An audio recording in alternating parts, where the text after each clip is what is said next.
साड़ेद के गोड़ जोहार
देखा हम लोग इधर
तो तेहन दो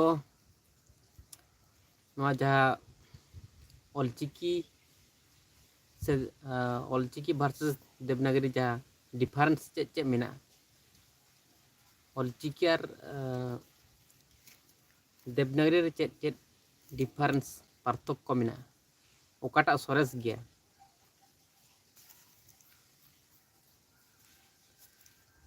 तो बहुत डिफरेंस मेना जहाँ बो ऑलचिकी और नवा जहाँ देवनागरी बहु पार्थक्य मेना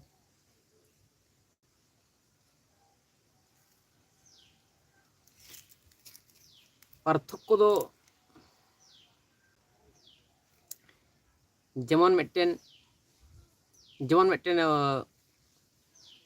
दुमकार मिट्टेन होड़े मेला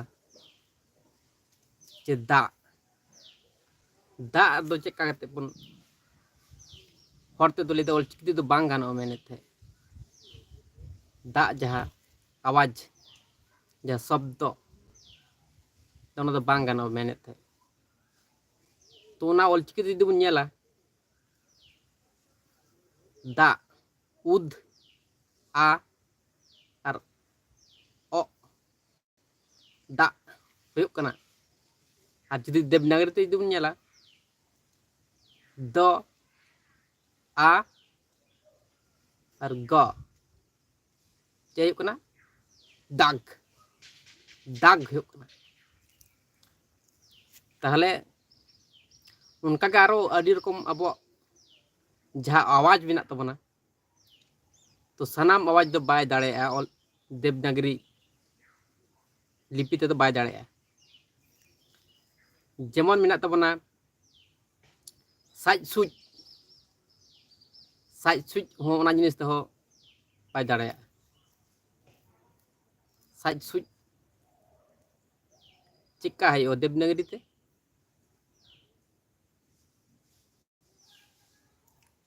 सो आ जो साज सो आ जो और उ साज सुज उदवा साज जो हो साज सुज हो देवनागरी ते जुदी बन नेला और ऑलचिकी ते जुदी बन नेला इस आ आज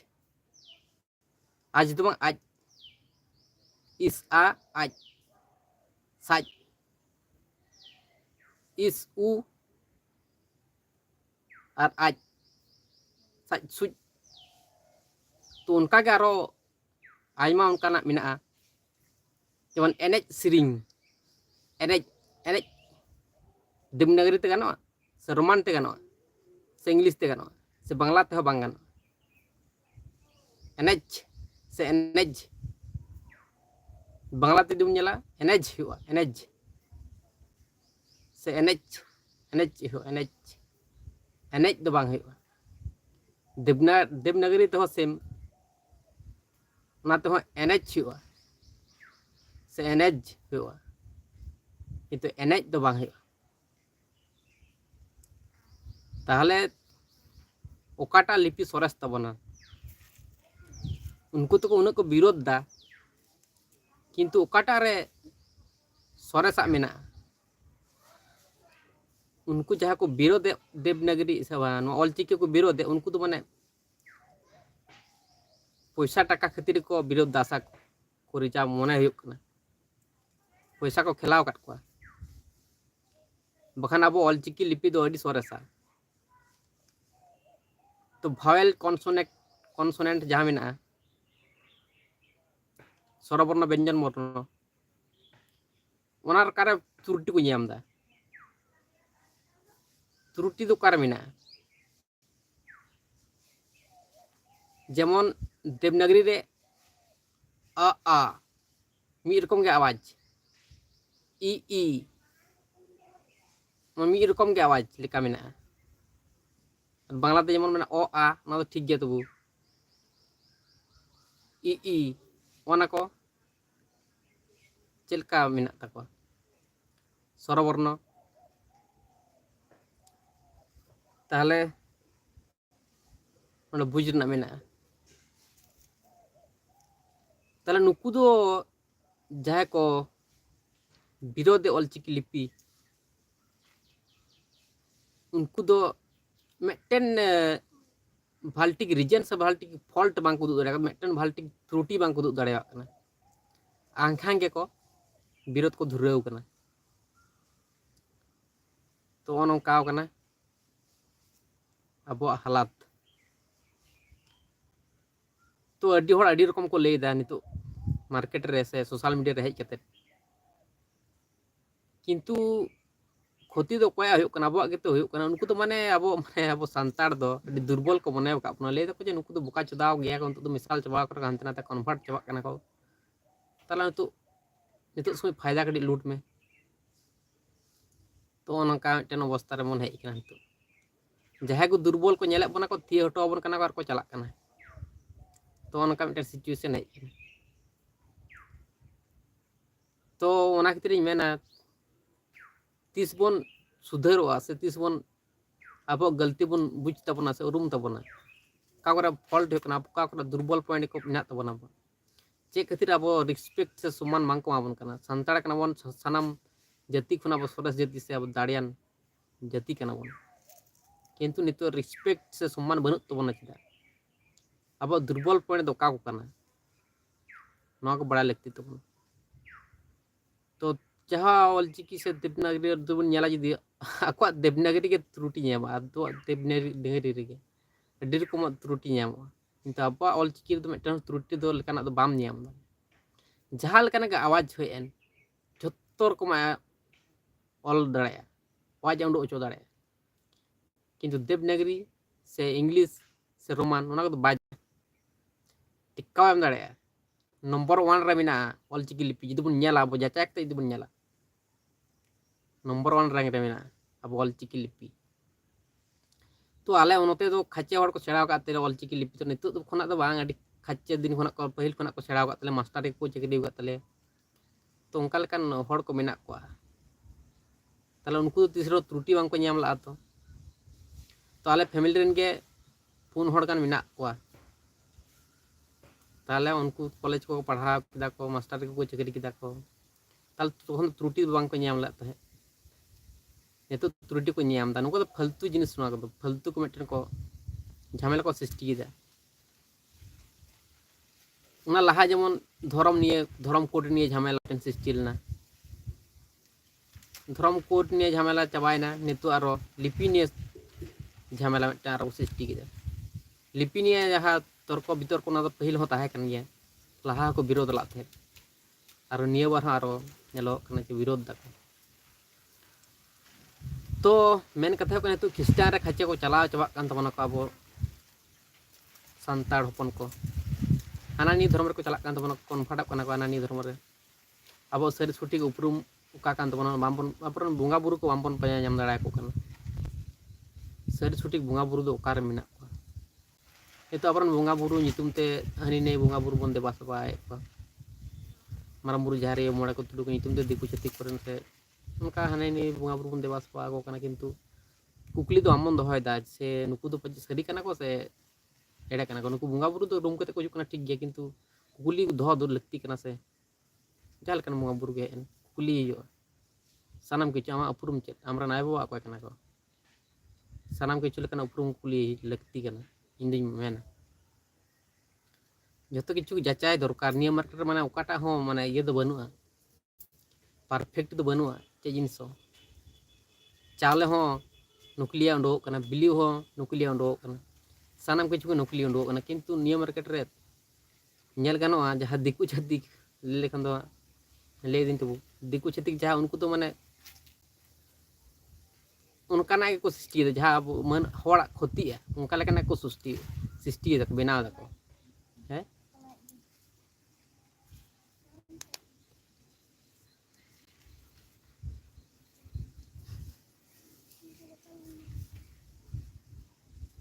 लोगी तो ओना है कोना कथा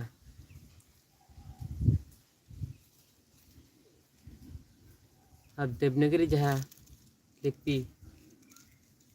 ओना तो अब सांताड़ा कना की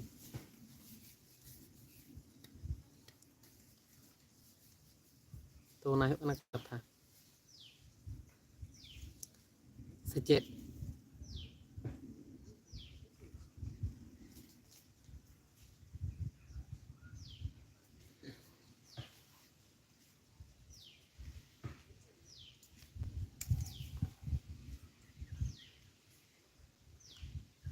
तो उनका सिचुएशन ना होगा नितो तो जहां उनकान को मेना को डिबेट रे हिज लेकान हड़ को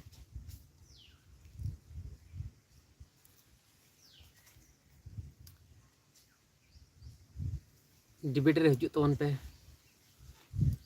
ओड़ा खना गे डिबेट रे हेज गानोआ तो दो सोशल मीडिया जेतु मेना सानाम मोड़ गे ओड़ा खना बन गपाल मारा दाड़े तो इन दो नेगे मेना आपो तला रे खबर तपम से उनका मिचिल को बांग उगु कते अब जुदी मीमांसा रे दाड़े अब नोआ नि एखन दो ना तो बेटार आसे तो ना है कथा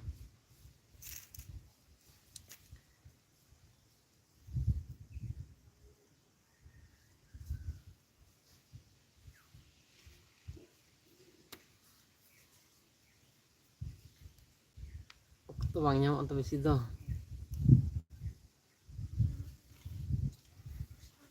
10 मिनट होलिंग तपरा तो का जम तो नौका सिचुएशन नितो तो बितर्क रे जहाँ को हजुआ से डिबेट रे जहाँ को हजुआ उनका लेकिन हर जहाँ जुदी मेना पे तबना एखन दो कमेंट तबन पे से नंबर एमो तबन पे उनका फोन ते गलमारा हुआ सानाम हर सला ऑलचिकी जहाँ विरोधी मेना पे तबना तो डिबेट रे हजु पे डिबेट रे हेज लेकिन तो समाधान डिबेट रे तो बाम पे हेज दड़े साहस पे हजु पे डिबेट रे